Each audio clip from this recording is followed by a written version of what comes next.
परम पिता परमात्मा की महती अनुकंपा है। हम सब अध्यात्म मार्ग में जीवन को आगे बढ़ाने के लिए प्रयत्नशील है।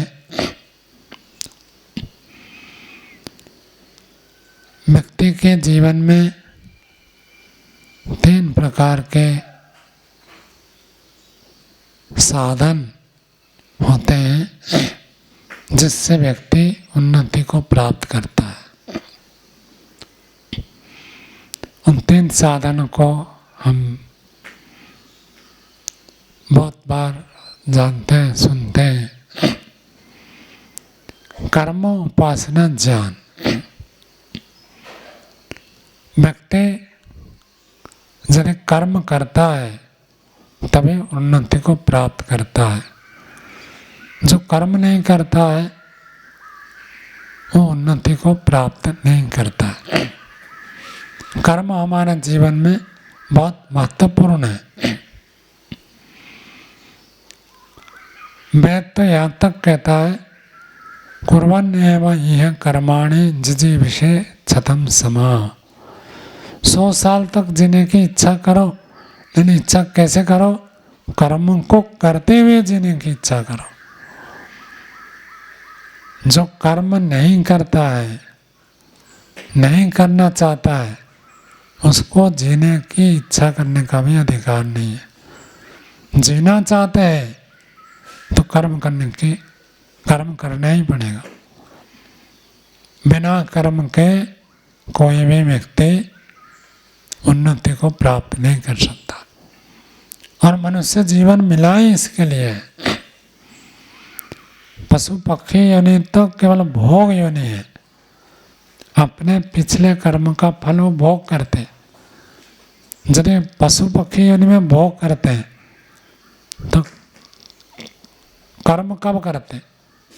केवल मनुष्य योनि एकमात्र योनि है जहाँ पर व्यक्ति कर्म करता है।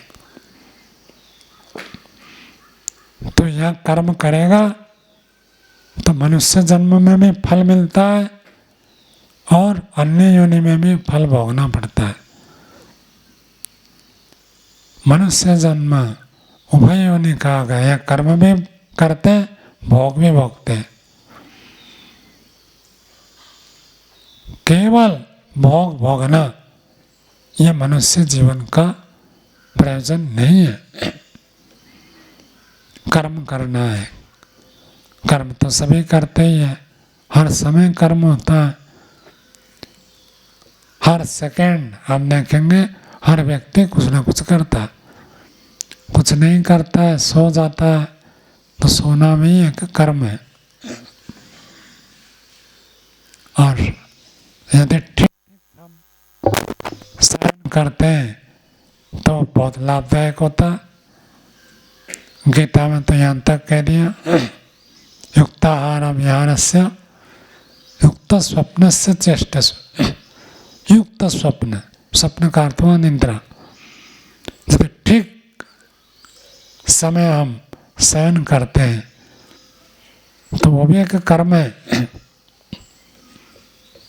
और ऐसे जो व्यक्ति करता है वही दुखों से मुक्त होता है। सोने से भी तो प्रत्यक्ष है।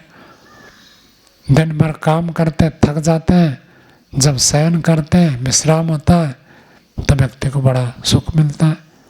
तभी हमारा पूरा शरीर मन रिचार्ज हो जाते हैं आगे फिर से कर्म करने के लिए। तो शयन में एक कर्म है, उससे सुख मिलता है, ये तो सबको पता। तो कर्म हमारे जीवन को उन्नत करने के लिए अति आवश्यक अंग है और पहला अंग है। छोटा बच्चा भी पैदा होता है, हाथ पैर हिलाता है, रोता है, तभी जाकर उसको शरीर में शक्ति की प्राप्ति होती है। जो बच्चा रोता नहीं है, जो बच्चा हाथ पैर हिलाता नहीं है, पटकाता नहीं है, तो उसकी विशेष उन्नति नहीं होती है। बच्चा नहीं रोता है तो चिंता की बात होती है।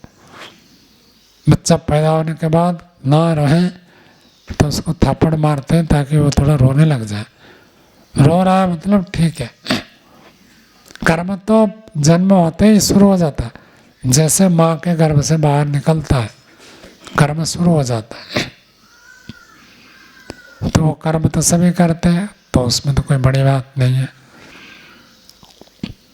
और पशु पक्षी भी केवल अपने जगह पर बैठे रहे तो कुछ भी भोग नहीं कर पाएंगे। उनको आहार के लिए कर्म करना पड़ता है, भागना दौड़ना ढूंढना पड़ता है। कर्म तो उस रूप में वो भी करते, ठीक है, पाप पुण्य कर्म नहीं करते। उनके कर्म ऐसे नहीं होते जैसे मनुष्य स्वतंत्रता से कर्म करता है। लेकिन यदि कर्म का अर्थ केवल क्रिया मात्र लेंगे, क्रिया मात्र तो पशु पक्षी भी करते हैं।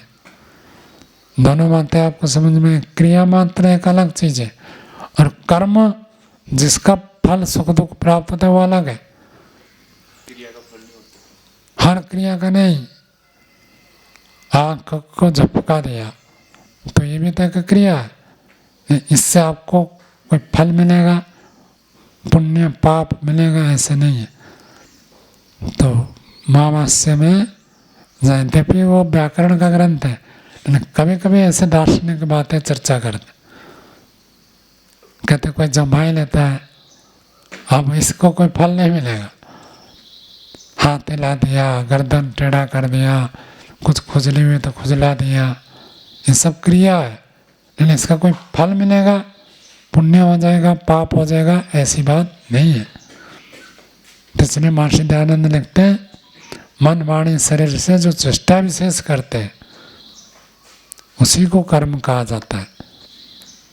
तो केवल मोशन गति क्रिया वो कर्म की परिभाषा में नहीं है।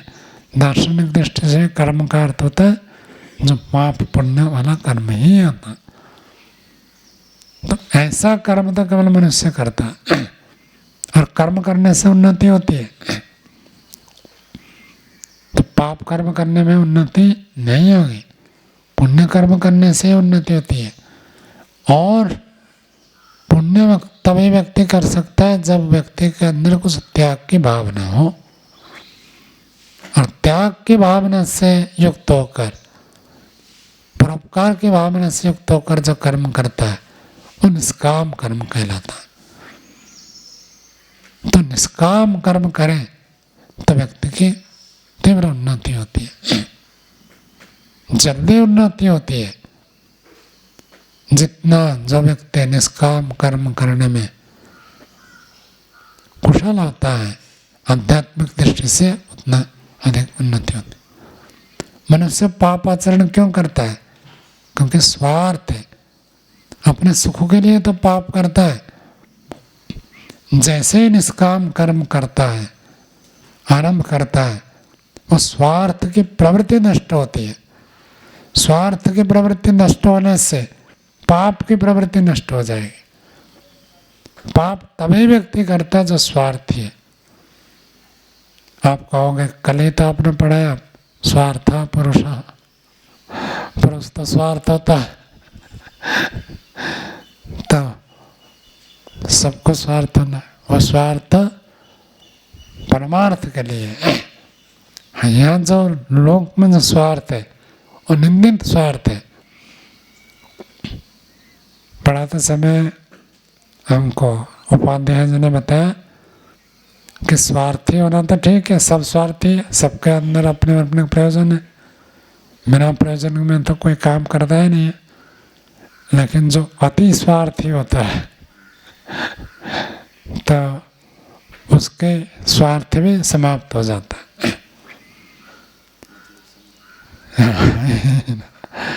जो अत्यधिक स्वार्थी होता है, अर्थात स्वार्थ को छोड़कर अति स्वार्थ में जो चला जाता है तो उसका स्वार्थ भी पूरा नहीं हो पाएगा, हो नहीं पाएगा। मेरा ही ठीक हो, दूसरा कुछ भी करे, दूसरे के स्वार्थ को जो ध्यान नहीं देता वो अपने स्वार्थ को सिद्ध नहीं कर पाएगा। दूसरों के स्वार्थ को भी जो साथ में लेकर चलता है तो अपने स्वार्थ को भी सिद्ध कर देता है।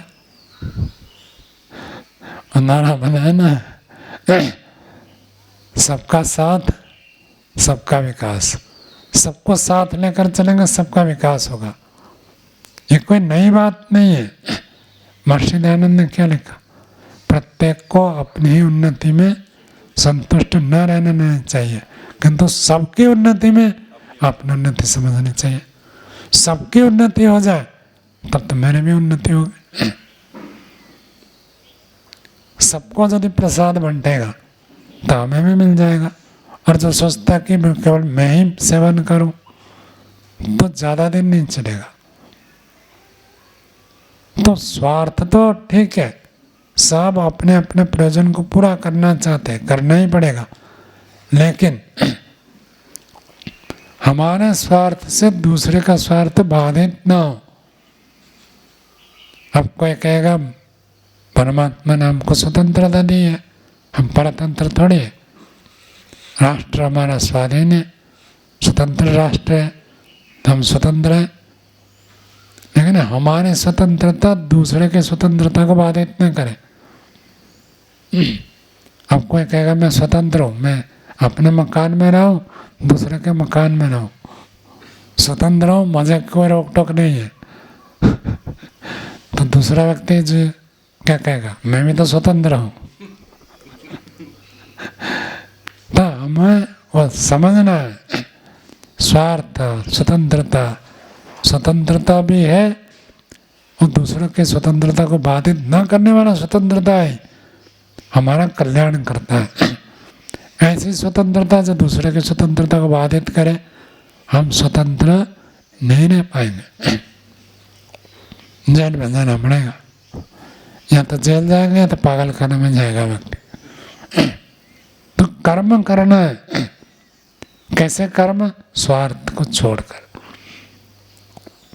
और जो व्यक्ति संकीर्ण स्वार्थ को छोड़ता है वही परमार्थ को प्राप्त करता है। दर्शन में जो कहा स्वार्थ पुरुषा, स्व अर्थ का वो आत्मा, आत्मा के लिए है। हमें यहाँ जो लोक में व्यक्ति कहते हैं ये बड़ा स्वार्थी व्यक्ति है, वो आत्मा के लिए स्वार्थ थोड़ी है। शारीरिक सुख के लिए, भोग विलास के लिए, सुख और सुख के साधन के लिए ही स्वार्थ को लोक में स्वार्थ कहते हैं। आत्मा के लिए यदि कोई व्यक्ति प्रयास करता है, पुरुषार्थ करता है, उसको लोक में तो कोई स्वार्थी कहता नहीं है, उसको कहते तो बड़ा त्यागी है। तो मनुष्य को पुरुषार्थ करना है, कर्म करना है। लेकिन कर्म कैसा हो? कर्म कहते कर्म निष्काम कर्म। तो प्रारंभ में व्यक्ति निष्काम कर्म नहीं कर पाएगा, कुछ अंश में करता है, फिर और अधिक और अधिक और अधिक, जैसे जैसे उसकी योग्यता बढ़ती है पूरा जीवन निष्काम कर्म का बन जाता है। कोई स्वार्थ नहीं, कोई अभिलाषा नहीं, कोई कामना नहीं, सब कुछ निष्काम भावना से करने में समर्थ हो जाता है। नहीं तो कहीं ना कहीं थोड़ा स्वार्थ बना रहता है। लेकिन स्वार्थ की पूर्ति के लिए भी यदि व्यक्ति पुण्य कर्म करता है, भले सकाम भावना से करता है, तो उन्नति होगी। और ऐसे ही चलेगा। प्रारंभ में तो सकाम कर्म ही करना पड़ेगा। सकाम कर्म, पुण्य कर्म करते करते व्यक्ति के अंदर चित्त जब निर्मल होता है, निष्कामता पैदा होती है, तो कर्म करने से उन्नति होती है। कुछ भी व्यक्ति चाहता है पुरुषार्थ से सब कुछ प्राप्त कर सकता है, चाहे वो इंजीनियर बनना चाहे, डॉक्टर बनना चाहे, वैज्ञानिक बनना चाहे, विद्वान बनना चाहे, धार्मिक बनना चाहे, परोपकारी बनना चाहे, नेता बनना चाहे,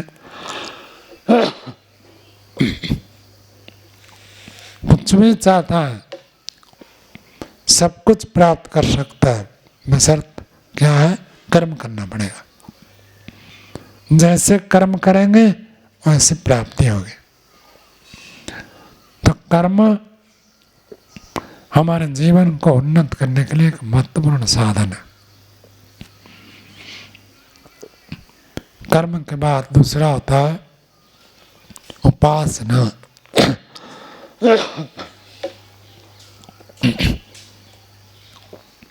उपासना व्यक्ति किसी न किसी चीज की उपासना करता है और हर समय हर व्यक्ति किसी न किसी की उपासना में रहता है। या तो प्रकृति की उपासना करेगा या तो परमात्मा की उपासना करेगा। व्यक्ति के अंदर हर समय रुचि बनी रहती है किसी न किसी चीज के प्रति, किसी न किसी के प्रति प्रीति प्रियता प्राप्त करने की इच्छा बनी रहती है। जैसे हम यज्ञ कुंड के पास बैठे तो अग्नि की उपासना हुई। सर्दी में अग्नि की उपासना बहुत अच्छी लगती है। बड़े बड़े जो यज्ञ होते हैं सर्दी में होते लोग दौड़ कर आते हैं कि मैं यजमान बनूंगा, और गर्मी में होते हैं तो कम होता है। आधा घंटे का यज्ञ में तो कोई भी बैठ जाता है, लेकिन जब घंटों तक चलता है 2 घंटे 3 घंटे पारायण यज्ञ होता है तो व्यक्ति को थोड़ा कष्ट होता है। तो उपासना समीपस्थ होना, एक तो होता है शरीर से हम अग्नि के पास बैठे, शरीर से जाकर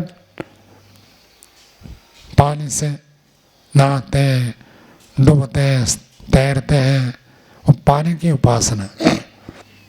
सुबह सुबह उठकर आप प्राणायाम करते हैं, दरवाजा खिड़की खोल देते हैं, शुद्ध हवा की उपासना करते हैं। और जब भूख लगती है तब भोजन की उपासना करते हैं। ये भौतिक दृष्टि से स्थूल रूप में शारीरिक रूप से, लेकिन मन में भी एक उपासना चलती रहती है। मन में व्यक्ति किसी न किसी को प्रिय मानता है, जिसको प्रिय मानता है मन से उसकी उपासना चल रही है। और हर समय हर व्यक्ति के अंदर ये उपासना चलती रहती है। चाहे चोर हो, डाकू हो, बदमाश हो, बेईमान हो, साधु संत महान विद्वान परोपकारी धार्मिक समाजसेवी सन्यासी हो, अथवा सामान्य व्यक्ति हो, नौकरी धंधा करने वाला बच्चा हो, वृद्ध हो, युवक हो, युवती हो, कोई भी हो, सबके मन में हर समय किसी न किसी की प्रीति बनी रहती है। ये जो प्रीति है यही उपासना है। और जो व्यक्ति जिसकी उपासना करता है उसकी प्रवृत्ति, उसके गुण कर्म स्वभाव उसके अनुसार होता है। अग्नि के पास बैठेंगे शरीर एकदम से गर्म हो जाएगा, तप जाएगा। धूप में बैठेंगे शरीर तपेगा। पानी से युक्त रहेंगे शीतलता मिलेगी।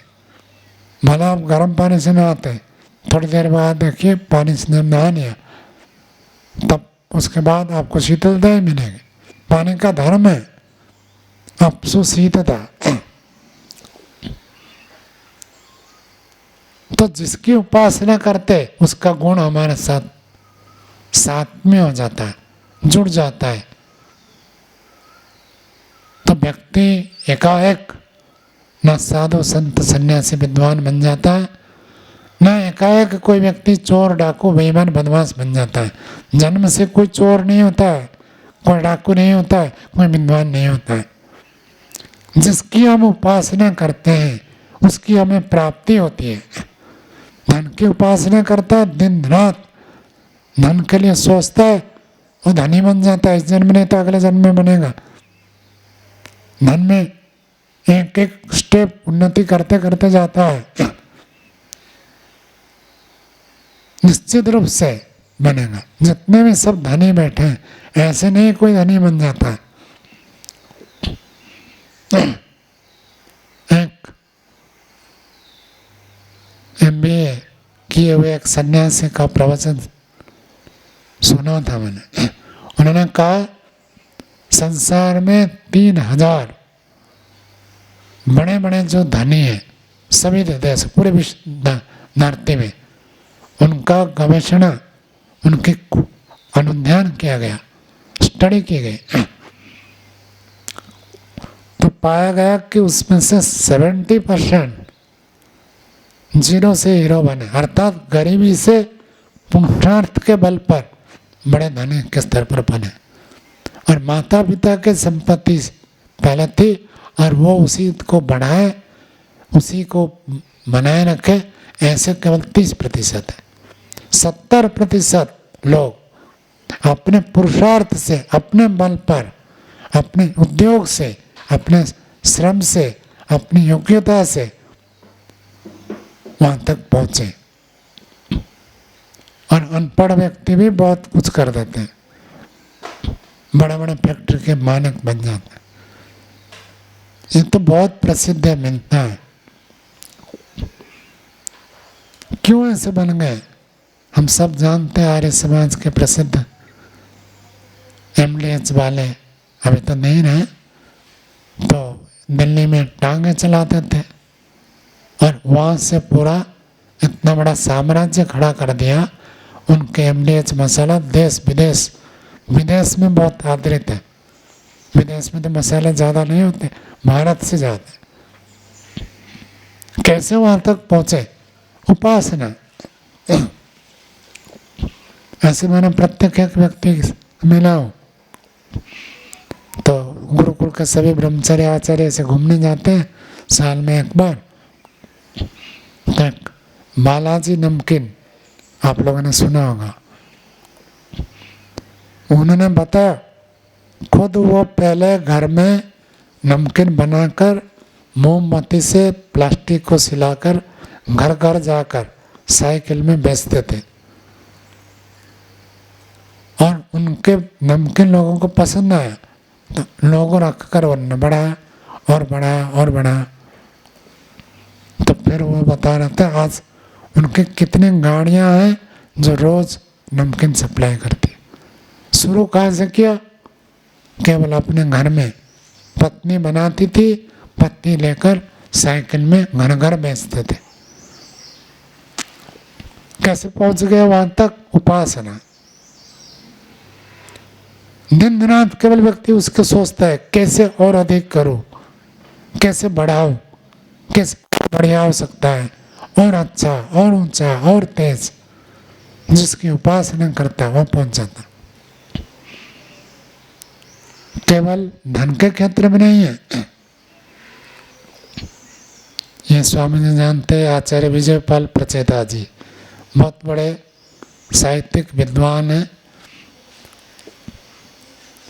तब गुरुकुल में जब पढ़ते थे, स्नान से पहले व्यायाम होता और व्यायाम के बाद स्नान तुरंत करेंगे तो प्रभाव पड़ेगा। तो व्यायाम में पसीना पसीना हो जाता था। 5 मिनट पसीना सुखाने के लिए मिलता था और वो 5 मिनट में कोई कागज रखते थे, 4-5 श्लोक रख देते थे, उसको देखकर पढ़ते थे। आज उनको 10,000 श्लोक याद है। कितने? 10,000। क्यों? उपासना, विद्या की उपासना की। चलते फिरते बैठते उठते दिमाग में वही चलता है। कमरे से यहाँ तक आएंगे, वो एक श्लोक को दोहराते दोहराते आएंगे। भोजन करके कमरे तक जाएंगे, 2 श्लोक को दोहराते दोहराते जाएंगे। अष्टाध्यायी ऐसे नहीं होता है, उसके पीछे लगना पड़ता है और जो पीछे पड़ जाता है हो जाता। और जिसके पिछले जन्म का संस्कार है, पिछले जन्म में किया, इस जन्म में जल्दी कर लेगा। तो उपासना विद्वान बन जाता है। उपासना से व्यक्ति धनी बनता है। धन की उपासना करे धनी बनेगा, विद्या की उपासना करे विद्वान बनेगा, और ईश्वर की उपासना करेगा तो योगी बनेगा। जो व्यक्ति दिन रात ईश्वर प्रणिधान करता है, ईश्वर की अनुभूति करता है, चलते फिरते बैठते उठते खाते पीते लेते देते सब काम करते हुए ईश्वर की अनुभूति को छोड़ता नहीं है, ईश्वर की अनुभूति को बनाए रखता है, वो परम योगी बनता है। और वही व्यक्ति आगे चलकर जीवन मुक्त हो जाता, उसको विद्या मिलेगी। ईश्वर की ओर से मिलेंगे, सदगुरु भी मिल जाएंगे, धन भी मिल जाएगा, सब कुछ मिल जाएगा। ईश्वर मिल गया तो बचा क्या, सब कुछ प्राप्त हो जाता है। तो ईश्वर की उपासना, और उपासना उस स्थिति को ऐसे कोई आज चाहे तो आज के आज नहीं कर सकता, उसके लिए भी कर्म करना पड़ता है। पहले कर्म करे, फिर उपासना करे, तो एक ज्ञान मिलता है। पहले ज्ञान होता है, यानी शाब्दिक ज्ञान होता है। हलवा कैसे बनाया जाता है कि बता दिया, सूजी को घी में भून लो, फिर जब लाल लाल हो जाए पानी डाल दो, चीनी डाल दो, हलवा बन गया। इस शब्दों से ज्ञान हुआ। लेकिन जब आप करेंगे तब आपको पता चलेगा। करने से जो अनुभव होता है वो तत्व ज्ञान है। सुनने से जो ज्ञान होता है, पुस्तक पढ़ने से जो ज्ञान होता है, वो शाब्दिक ज्ञान है। शाब्दिक ज्ञान पर्याप्त नहीं होता है, तत्व ज्ञान जब करेंगे अनुभूति होती है। जब करेंगे तब व्यक्ति को एक विशेष ज्ञान होता है। उपासना से अनुभूति होती है, सुनने से नहीं होगा। जब उपासना करते हैं किसी भी चीज की, ईश्वर की उपासना हो अथवा भौतिक पदार्थ की उपासना करते हैं, एक अलग ज्ञान मिलेगा। कर्म करते हैं, एक अलग ज्ञान मिलता है। वो जो ज्ञान होता है वो वास्तविक तत्व ज्ञान है। बिजली का शॉक कैसे होता है, आप कितना में आप समझा दो, कुछ नहीं आएगा समझ में। जब एक बार झटका लग जाए तब तत्व ज्ञान होता है बिजली का शॉक कैसे होता है। तो कर्म, उपासना, ज्ञान, ये तीनों हमारे लिए जीवन को आध्यात्मिक मार्ग में उन्नत करने के लिए बहुत उपयोगी है। तो उस तत्व ज्ञान तक हमको पहुंचना है। काम तो सभी करते हैं, लेकिन काम करते हुए तत्व ज्ञान। उपासना तो हर समय चलती है, उस उपासना से तत्व ज्ञान। मैंने अग्नि की उपासना की, क्या मिला? जल की उपासना की, क्या मिला? धन की उपासना की, क्या मिला? जन की उपासना की, क्या मिला? ऐसे जब व्यक्ति सोचता है वो तत्व ज्ञान की ओर बढ़ता है। हम सब वहाँ तक पहुँचे, इतना कहकर वाणी को विराम देते हैं।